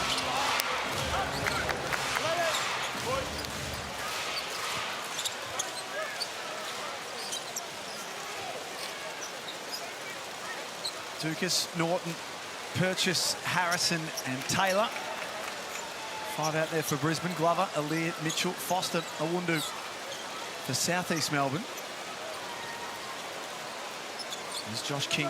He's got his team sitting nicely at 12 and 6. They've got Tasmania on December 29th, so a bit of a break for the Phoenix after this one. It's such a congested time of year with the scheduling, but it's a rare opportunity for the Southeast Melbourne to put the feet up, maybe have a bit of trifle on Christmas Day. I hope they get to enjoy Christmas Day, but I know that there'll be no feet up. I can just imagine that Josh King will get them back to work ASAP. But it's just like everyone's schedule. There's a moment for every team where they have that week-long gap. Even just for Brisbane now, they've had those 6 days between games. So it really is just timing, and maybe it's great timing for Phoenix. Look at this beautiful city that we live in. There's the MCG as we sail past. A-League on at Amy Park next door as well, but this is where you want to be. And this is where everyone is. John Cain Arena, sold out. It's a shame we haven't had more of a contest, but the Phoenix fans will be delighted with what they're seeing. They're just being so ruthless in the way in which they play. Do you have trifle on Christmas Day at the Gaze household? I don't. I'm not a big trifle man. You haven't tasted my nan's trifle, that's why. Well, that's true. But the chocolate ripple cake, that cops an absolute pound. Chocolate ripple cake. Hey, well, guys, I'm making an apple pie. Is that a trouble? I'm making an apple pie from scratch. That's been my job, has been allocated to me, so... Wow. We'll just take it It's a big responsibility. Two things with the apple pie. Can never be too crunchy. Yeah, that's just no good. Tough, yeah. And secondly, just the pastry. Oh, don't worry, Daisy, do it from scratch. That's that for Angus Glover, straight down the middle. And they get the ball straight back to Phoenix. So you're telling me you don't buy the pastry and just... Absolutely not. If you're going to do it, handmade you've got to pastry. do it right. Yeah, scratch. That's risk. High risk activity. I want to know what's going into the apple pie. Ingredients matter. Well, apple would be one of them. That is good job. And a And a whole lot of sugar. significant portion of sugar. Delicious. Phoenix by 32. Foster can't add to that. Initially, at least. Second time around, Harrison swats it out of there. It's a good matchup for Jack Purchase and Foster. Spent a lot of time against each other at the NBL 1 level. That's at Keilor. Jack at the Melbourne Tigers. Remember from deep. Had to. Only a second left on the shot clock. 5 of 21 from long range, Southeast Melbourne. So not their best night shooting. They are the best three-point shooting team in the competition statistically. 35%. They've found other ways to score. Good pass by Norton, just throws it up. I'm going to give it I'm going to give him the assist because things have not been going their way. I'm giving him the assist on that one. Oh, I think he'll appreciate that.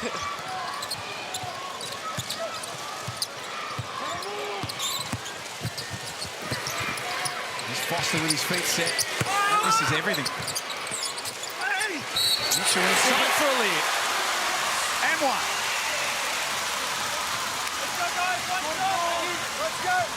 I mean, there's the air ball, but then to not go after and hunt down those defensive boards, it's punishing for them.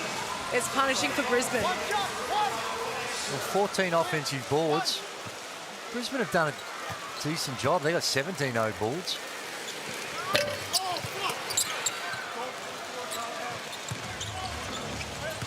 Across the boards, it's pretty split between the two teams on the glass. Finished by 5 at quarter time, 17 at the half, 30 at three-quarter time. Their current lead is 32.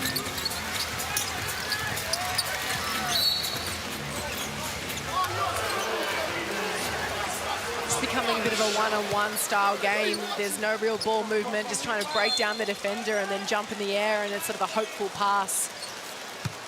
Angus Glover's just got a delay of game warning for tying up his shoe. He undid it. I think it was a strategic move. I hear you. I hear you. I don't disagree with the call. I want to see that every time. When that outside is Okay. Pass from Purchase, bringing Liberty with his feet set.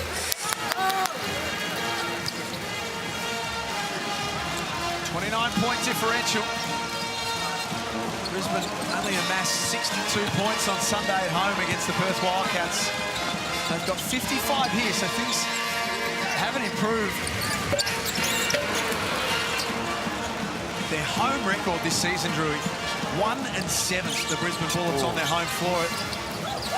You've got to feel for the Harrison. You've got to feel for the front office in that situation. Hard to sell tickets when you're 1-7. And the fans as well. There's Michael Long, one of the all-time great AFL legends. Yeah, he's come along.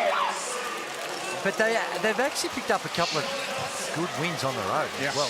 So they have shown at times that they can put it together.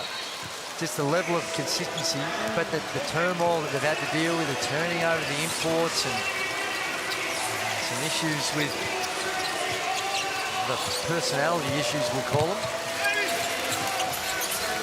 Woody's shot was partially blocked. Oh dear.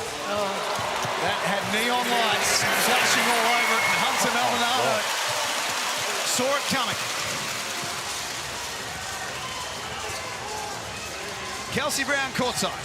It's been the story of the season for Brisbane, amongst other things, but it's the injuries. We've just seen Tane Murray go back of house, so he's down in the change room. Daryl McDonald looked down his bench, and he doesn't have many other options. Tristan Divas is sitting there. He could head out there, but it is getting scarce on this Brisbane bench. Well, 27 turnovers. That man never turned the ball over, and he's coaching a team who's had 27, which is the most by any team in this NBL26 season. I have heard, and they're all rumours that you hear, that they're actually maybe looking to do what Phoenix did a couple of seasons ago by replacing the head coach mid-season. But I think it would be a bad decision to go away from Daryl McDonald now and throw in another option. Within this season. Within this season. Yeah. I mean, it's disruptive for sure. Now, I don't know whether, but that's the rumour is that they still might be looking to make a replacement right now, and I just don't know whether that would be the right call. Maybe if you wanted to use it to sample a coach, give him some time, but it's almost an unfair situation to throw a coach into because of the turmoil that you've had to deal with. Very limited practice time. So say you get another coach tomorrow, 6 games in 15 days. You just can't make it up as you go. You've got to have the time on the floor. Sobey down the middle. I mean, the Josh King situation was so different. That was 5 games into a season. Correct, it's right at the start. And I mean, a big problem really for Brisbane is effort. Some of that isn't just X's and O's, and don't get me wrong, that is part of it, but effort. Well, you know what happens in these circumstances when you're down 30 plus, Look at the Amy replay. Just so no weak side help. You're should be forcing him to the screen. But what you do a lot of the times is you can get into self-preservation mode, both offensively and defensively. Oh, not my guy. No. When you go back to the tape, they're our guys. We're guarding them all, and we're doing it collectively. And you've got to be able to, if you're going to self-preserve and your own reputation on defense, well, how you're applying yourself in a help situation is just as important of what you do on the ball and how the shot selection down this end. When in these types of circumstances, it goes a long way to being a guy that's going to work your way through it. Harrison got another one. This time it was Hunter's free ball. Free throws to come for Southeast Melbourne. Attempts 31 and 32. The other part, there have been some reports around with the Brisbane coaching job that they had spoken to a couple of names already, but it had been reported that they want an American coach. Now, why American? Beck, you are an international basketballer, but to narrow the field that quickly seems a very interesting based on decision. nationality, I don't think that's something that needs to happen at all. But I think that they should really take their time and not rush. This is not a moment or a process that you should rush. And I question the available coaches out there as well that are for this sort of caliber of the NBL. I know Trevor Gleason's name's been thrown around. Chris Anstey on NBL Now on Friday suggested Chase Buford is someone that they should look for. Chase Buford's moved up the ranks a little bit. He went from Kansas last year. He's back in the NBA, so it might be hard to pry him out of when you're all of a sudden you're on an NBA roster. Maldonado is fouled by 32. Taylor. And that will be the end of his evening. I mean, that's defeated body language there, isn't it? Hey, he actually just gives him a big shove on the hip. Terry Taylor's night. On that play, he just shoves him on the hip. 6 rebounds, 4 turnovers, and the 5 fouls. It's been a rough night for he and a lot of his teammates as well. There are giveaways that can put a smile on anyone's face. Really, the Hungry Jacks 12 days of Christmas from now until December 26. If you scan that QR code, there are all sorts of things that you can win. But your point about Trevor Gleason, either they can't afford him or they haven't thought that through, because you've got a guy that's won 5 NBL titles. He's been on an NBA roster. He's coached at the Olympic Games, and he's currently got his team, the Chiba team in Japan, in 3rd place with a 20-4 record. With predominantly their 3 imports are former NBL players. John Mooney's one of them, isn't it? DJ Hogue. So it's you know, maybe they've asked the question, and maybe maybe they can't afford him. But gee, Trev was pretty open. He was, wasn't he? In saying, I want to come back and be in the NBL.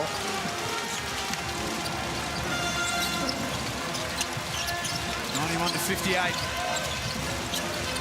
Saturday night doubleheader. Sold out John Cain Arena. And Phoenix well and truly in control. Big board and put back from Holt.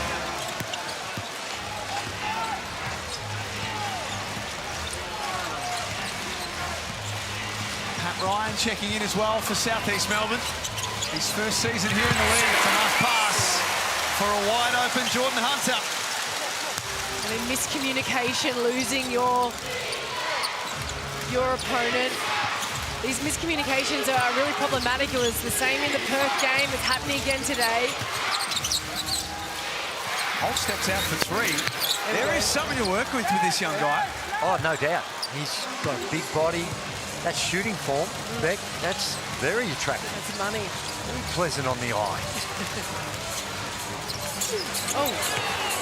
Mitchell bowls over Purchase. No foul call. Phoenix roaring towards 100 again. Well, they're averaging 95 points a game, so they've done that. Holt again. We're talking about home records of Brisbane and how poor theirs is. Southeast Melbourne now, with a win tonight, it'll be 19 of their last 23 home games will be Southeast Melbourne wins. Gee, that's an outstanding record. In a season, remember early on, it might have evened up a little bit where, Jack, you might have this at hand, that there was more home wins than, there were more away wins than home wins. Now, the last few weeks, I know that the home teams are starting to get a little tidier, but that's an anomaly. So he's taking his tally up to 19 points. 20. Ellis Biggett gets some time, number 4. He's another one that had to be on the sidelines for quite some time. Had a foot operation, some bone issues. The navicular bone, which is renowned to cause a few problems. Yeah. But he's back healthy again. Honestly, that's a long rehab too. Yeah, we missed the entire NBL 1 season. He's back on court, last season, so it's sure what the tech foul on Alex Dukas. Arguing his case with the official. Here we go, 1. But right now, when you're this far down, just zip it up. Take the L. Get through the last 3 minutes. Dust yourself off and have another crack on Monday. New Zealand is their next assignment at home.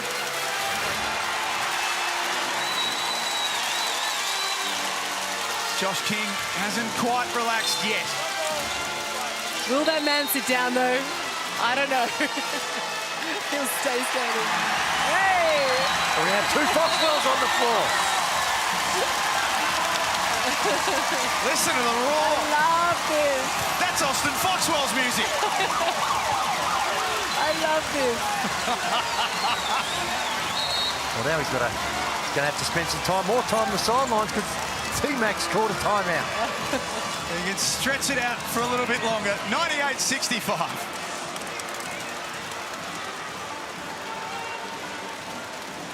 How's that for a roar? I mean, the crowd were asking for it. I'm so glad that Josh King conceded. He said, you know what, it's your time. I love when stuff like this happens. You know, they're up by that much. Put your bench in. Give them this moment as well, and then hopefully you can show the crowd a bit of what he's been working on in practice. Experience is good, and these moments are the game. It's irrelevant on the game, but it's not irrelevant on the young man as he's trying to work his way into the system, get some opportunities. And these are not easy moments to play. The game's junky. Cold. Players are not necessarily into their normal systems. It's freezing cold. There's a bit of a breeze going around. That wind has it picked up, Casey?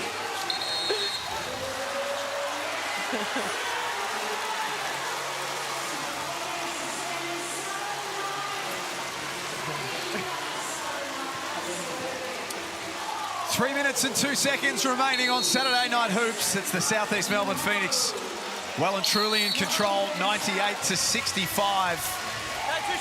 Great moment for the Foxwell family. Austin Foxwell is out there alongside Owen.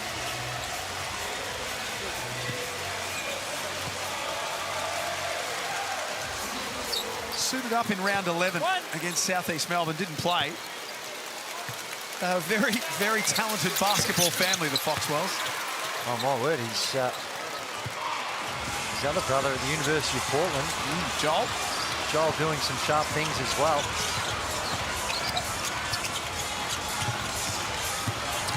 Oh, off the bounce.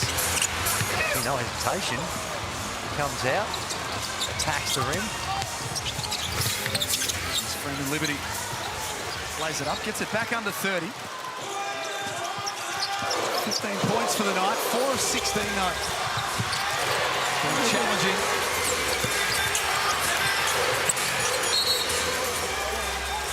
It'll be a Brisbane ball. Another one that DJ Mitchell passed up, just almost a little too unselfish. Perhaps trying to get Ellis Biggett a touch. I feel like he was getting a bit hooked inside the paint too. It was hard for him to get two hands to the ball.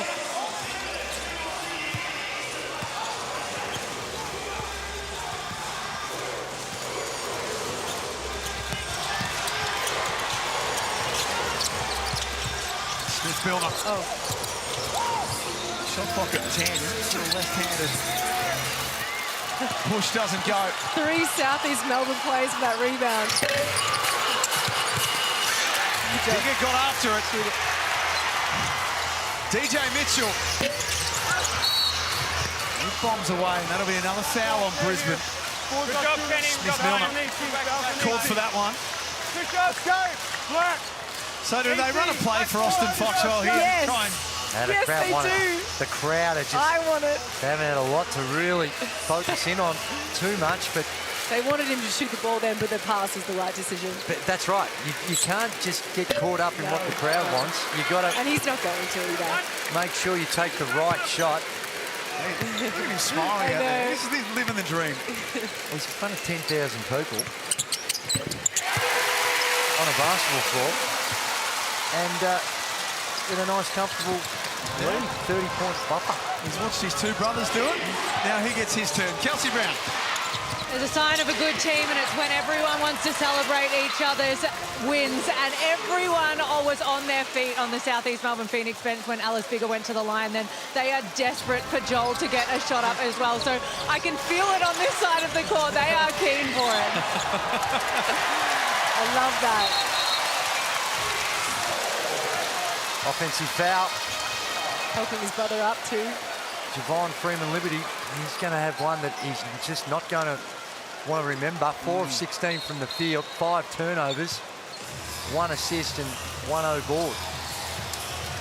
Those free throws were Alice Bigger's first points here in the NBL as well, so they have got so much that they can smile about from tonight. Ryan in the corner. That's a good-looking stroke as well. A confident shot. Not a lot can go wrong with that technique. 100 up for the Phoenix.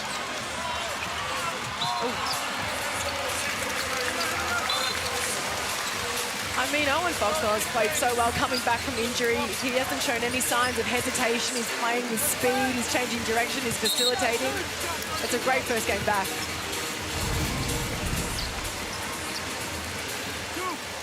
Here's Pat Ryan, 22 years of age. Efficient. From Phillip Island originally, from Gippsland. As I said, there's not a lot of problems with that stroke or things that can go wrong.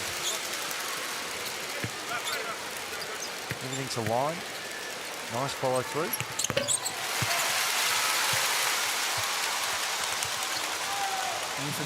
If the Bullets aren't careful here, they trail by 35. Their biggest loss of the season is 37 against Sydney in round 7.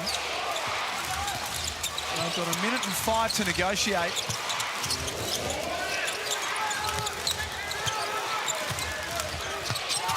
Jacob Holt backing in. Black 4. Grab. 2 shots, fellas. Let's get locked up.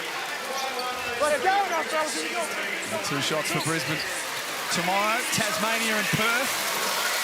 Up first at MyState Bank Arena. Sydney and the Cairns Taipan. Did you get a update on from your little magic box there on the turnover situation? We've got 28 for the Bullets in this one, Jack, which is clearly about at least 16 too many. It's the most for the season, I know that.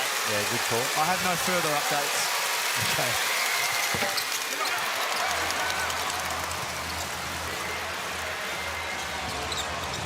Final minute. What is going to be a big Southeast Melbourne win? Nice pass from Foxwell. Alice Bigger is chopped. He's back on the line to shoot some more free throws. Well, Austin Foxwell had one that I reckon that was one when he penetrated into the paint, the floater, which the Foxwells seems to be in their DNA, that's just the way they are born that they have the capacity to do that. But that wasn't one that he should have let fly.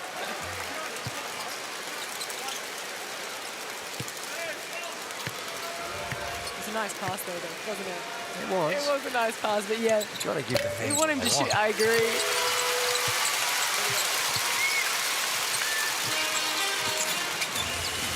All the way to the end, South East Melbourne extend their pressure, make life difficult for Brisbane.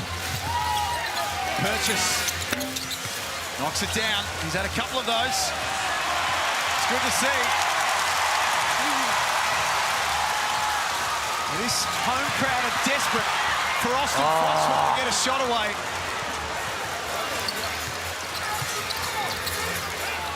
Layup for Javon Freeman Liberty. Coast to coast. 1-4 flat.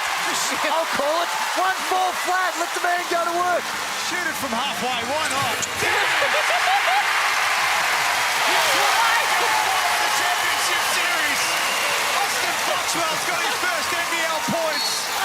10,000 fans roar. The fact that I almost stood up to celebrate that shot. I was wondering, but you did stand up, Jack. It's a big moment. It's a massive moment. I love stuff like that because it shows how important it is to make this step into the NBL. While that happened, Jack Perkins hit a tough one on the baseline, got fouled, and he's got up his season high, I believe, 9 points. South East Melbourne celebration. Continue I love it. their winning ways, and look at what it means to them. Austin Foxwell scores on debut. The Phoenix absolutely slaughter the Brisbane Bullets. And they consolidate their spot inside the top 4 winners today. 107-78, and they are all smiles at John Cain Arena in front of a sellout. Nathan Sobey, our Foot Locker player of the game. I mean, what a game that he had. And also, I think it's just the fact that he was in all categories. 8 assists. He wasn't a standout player like he has been in other games, but, I mean, to have 20 points, 8 assists, it just shows what he does on the floor. Sometimes it's not the all-star move, but he just gets the job done. But ultimately, this was just such a collective effort. Defensively, they smothered Brisbane, but hey, what a game. That ending for Foxwell. I'm so happy for him. South East Melbourne's biggest win over Brisbane in their history. And for the Bullets, 28 turnovers tonight, the most in their history in the 40-minute era. They have got a lot to work about, but it's all about the Phoenix tonight. And Austin Foxwell with a memory that he can have forever. The Phoenix win tonight, 107-78 at John Cain Arena.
Well, here's something for Austin Foxwell that he can go and watch on YouTube time and time again. His first bucket here in the Hungry Jacks NBL. And they win tonight 107-78, but that shot right there shows what it meant to the team. And this is a unified group who are playing good basketball. Yeah, you're right. I mean, that just shows the togetherness. But here, when you have a look at the assists, you see Brisbane 12 assists to the 25 of Southeast Melbourne. But, hey, it's the turnovers in the bottom. You just can't have 28 turnovers for a game. I don't know if I have seen something like that before, and it was tough to watch in moments. Just simply inbounding the ball became a problem for Brisbane, and that's probably an understatement at this point, but it really says a lot to Southeast Melbourne and how relentless they were defensively. There's the Mitsubishi Motors ladder right now. Southeast Melbourne 13-6, just a game off Melbourne United. We won't see the Phoenix again until December the 29th when they travel to Tasmania, and a couple of days after that they head to play the Cairns Taipans on New Year's Eve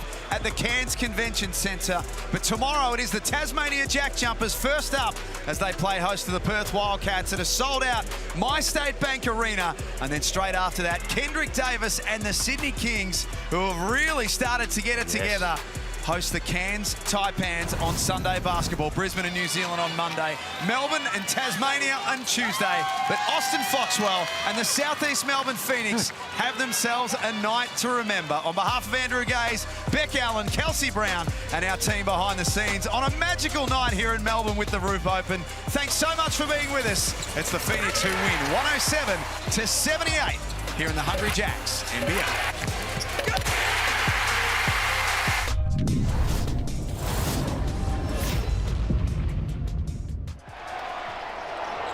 This program is brought to you by Hungry Jacks and Bunnings Warehouse.